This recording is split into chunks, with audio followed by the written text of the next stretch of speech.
আসসালামু আলাইকুম ভিউয়ার্স, আবার চলে আসলাম আপনাদের সামনে নতুন একটি অ্যান্ড্রয়েড টিভি বক্সের রিভিউ নিয়ে বা স্মার্ট টিভি বক্সের রিভিউ নিয়ে। তো এই যে আমার হাতে দেখতে পাচ্ছেন, এটা হচ্ছে TX3 mini Android TV box. তো প্রথমেই এটার বক্স কন্টেন্টটা আমরা দেখে নেই, এটার সঙ্গে কী কী দেওয়া আছে, তারপরে এর সম্পর্কে বিস্তারিত আলোচনা করব।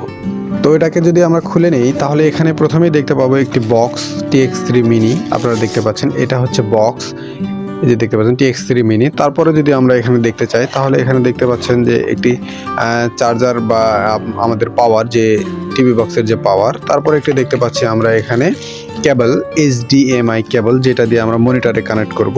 এবং এখানে একটি দেখতে পাচ্ছি রিমোট, যেটা দিয়ে আমরা মাউসের কাজও করতে পারবো। এই যেখানে মাউসের অপশন রয়েছে, মাউসের কাছে মাউসের মতো কাজ করতে পারবো। তো আমরা বক্স কন্টেন্ট দেখে নিলাম। এখন এই টিভি বক্সটার যে ফিচারগুলো দেওয়া আছে, এগুলো আমরা একটু দেখে নিই। তো আমরা যদি প্রথমেই আপনারা স্ক্রিনে দেখতে পাচ্ছেন যে এখানে প্রথমে এভি পোর্ট নামে একটি অপশন আছে। এই এভি পোর্টটা দিয়ে আমরা দুই ধরনের কাজ করতে পারি, বা এটা দিয়ে দুই ধরনের কাজ হয়, অডিও ট্রান্সফার হয় এবং ভিডিও ট্রান্সফার হয়। যারা আপনারা 21 ইঞ্চি বা 14 ইঞ্চি টিভিতে চালাবেন, তারা এভি পোর্টের মাধ্যমে এটাকে ব্যবহার করতে পারবেন বা এটাকে চালাতে পারবেন।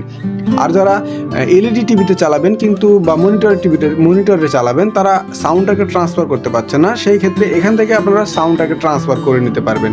তারপরে যে অপশনটা দেখতে পাচ্ছেন, এটা হচ্ছে SPDIF। এই অপশনটার সাহায্যে আমরা শুধুমাত্র অডিওটাকে ট্রান্সফার করতে পারি, তবে এর জন্য আলাদা একটি কনভার্টারের প্রয়োজন হবে বা আলাদা একটি ডিভাইসের প্রয়োজন হবে। এটা একটা ঝামেলার কাজ।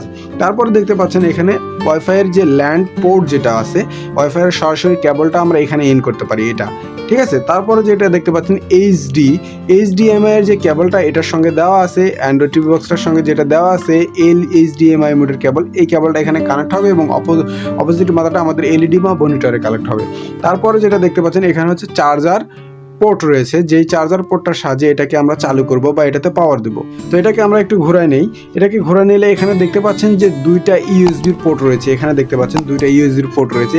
একটাতে আমরা মাউস ব্যবহার করতে পারি, আর একটাতে কার্ড ব্যবহার করতে পারি বা ক্যামেরা ব্যবহার করতে পারি। যে পোর্টেবল যে ডিভাইসগুলো সাপোর্ট করে অ্যান্ড্রয়েড টিভি বক্সে, সেগুলো আমরা এখানে ব্যবহার করতে পারবো। তার পাশে একটি SD কার্ড বা মেমোরি কার্ড ব্যবহার করার জন্য পোর্ট রয়েছে। এই পোর্টের সাহায্যে আমরা মেমোরি কার্ডটাকে ব্যবহার করতে পারবো এখানে, ঠিক আছে। মূলত এই টিভি বক্সটাতে A53 কর্টেক্স কোয়াড কোর একটি চিপস ব্যবহার করা হয়েছে, যেটা অ্যান্ড্রয়েড টিভি বক্স TX9-এও ব্যবহার করা হয়েছিল। মোটামুটি ভালো, খুব খারাপ না। তবে এই টিভি বক্সটা গরম খুব হয় না। অন্যান্য টিভি বক্স যেমন খুব গরম হয়, এই টিভি বক্সটা এতটা গরম হয় না। এটা খুবই ভালো লেগেছে। আর ফিচার, কালার কম্বিনেশন মোটামুটি খুবই ভালো। আমি এটাকে চালিয়ে দেখেছি, খুবই ভালো লেগেছে আমার কাছে। তো বন্ধুরা, প্রোডাক্টটি নিতে চাইলে ডিসক্রিপশন বক্স চেক করলে ডিসক্রিপশন বক্সে ফোন নাম্বার পাবেন, অথবা ডিসপ্লেতে দেওয়া নাম্বারে যোগাযোগ করলে আপনারা এই প্রোডাক্টটি পেয়ে যাবেন। সরাসরি কুরিয়ার সার্ভিসের মাধ্যমে তারা হোম ডেলিভারি দিয়ে থাকে।